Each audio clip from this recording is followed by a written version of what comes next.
Herndon, Virginia, is a neighborhood built on predictability, a place where residents move specifically because nothing noteworthy ever happens. Christine Banfield spent her career in high-pressure environments. As a pediatric ICU nurse and a clinical supervisor for sexual assault nurse examiners, she provided emergency care and documented forensic evidence for survivors at their most vulnerable moments. Her husband, Brendan Banfield, was a federal criminal investigator and special agent with the IRS. Together with their young daughter and a live-in au pair, they lived a life where everything appeared exactly where it should be. On the morning of February 24, 2023, that life ended. Police arrived at the Banfield home to find Christine fatally stabbed in her bedroom and a 39-year-old stranger, Joseph Ryan, shot dead nearby. Brendan told investigators he had walked in on a home invasion. He pointed to a secret fetish profile used by Christine to lure the stranger to the house for a violent fantasy, claiming he arrived just in time to shoot the intruder. Brendan's account presented an open and shut case of a digital fantasy gone wrong. It allowed him to play the role of the grieving husband who was forced to use his service weapon, masking the reality of what had actually occurred in that room. Detectives immediately noticed anomalies that didn't fit a random attack. There was no sign of forced entry. The front door had been left unlocked, just as the messages to the stranger had promised. Then there was the digital history. In 20 years of internet activity, Christine had never once visited a dating app, searched for fetish content, or communicated with men online outside of this single account. Digital forensics showed another pattern. Activity on the fetish profile stopped entirely whenever Brendan and the au pair were away from the house, the very moments an actual user would typically have the most privacy. These inconsistencies forced investigators to stop looking for an outside intruder. The absence of typical home invasion markers meant the person responsible was already known to them. Brendan was having an affair with the au pair, Juliana. He wanted a future with her, but he wanted it without the financial cost of a divorce or the complications of a custody battle for his daughter.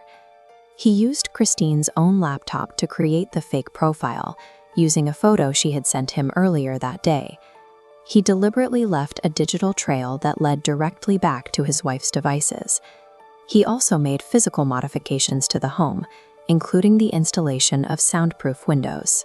He even tested them by screaming in the master bedroom while Juliana stood outside to confirm no sound escaped. On the morning of the murder, Brendan went to a McDonald's drive-thru to establish a timestamp on surveillance video, creating the appearance that he was far from the house when the stranger arrived. After the stranger entered the home, Brendan returned and burst into the bedroom. He shot the confused man in the head and then used the stranger's own knife to stab his wife 7 times in the neck.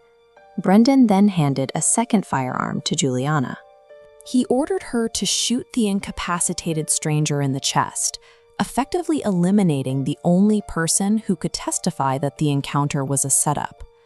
As a federal agent, Brendan understood exactly how investigations worked. He weaponized that knowledge to engineer 2 murders, while leaving himself with a ready-made suspect who was no longer alive to defend himself. The case eventually pivoted toward bloodstain pattern analysis. Experts moved past identifying DNA to reconstruct the physical actions that created every mark. This comparison shows the difference between high-velocity impact splatter and a flat blood transfer. A knife struggle would leave airborne spray. Analysts found none. Instead, droplets on the stranger's forearm had fallen vertically, forming a straight line from wrist to elbow. Fluid dynamics dictate that blood can only form that specific pattern if the arm is lying completely flat and motionless. It proved the man was already down when the blood hit him.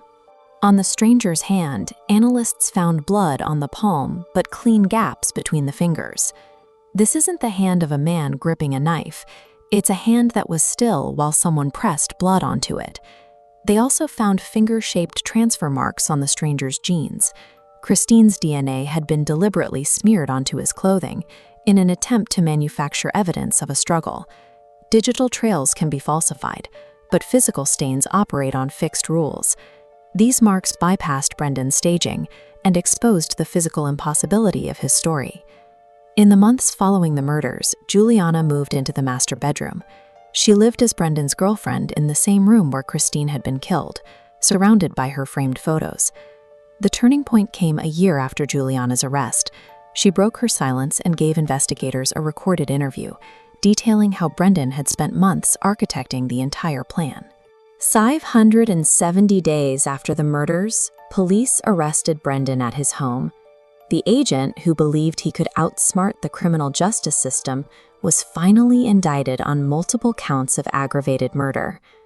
During the trial, Brendan took the stand and attempted to blame his wife for the violence, claiming she was the one who sought out dark fantasies. While he had been meticulous during the planning phase, his narcissistic overconfidence on the witness stand only served to highlight the lack of emotion and the inconsistencies in his testimony. The alibi Brendan relied on collapsed when his IRS supervisor testified. Every manager Brendan claimed to be meeting with that morning was actually out of the state, and one was out of the country. It took the jury 9 hours to return a verdict: guilty of aggravated murder and child endangerment. Brendan Banfield faces life in prison without the possibility of parole. Christine Banfield spent her life using forensic science to document truth for victims of violence. In a final, tragic irony, Brendan tried to use her own noble profession as the blueprint for his fabrication.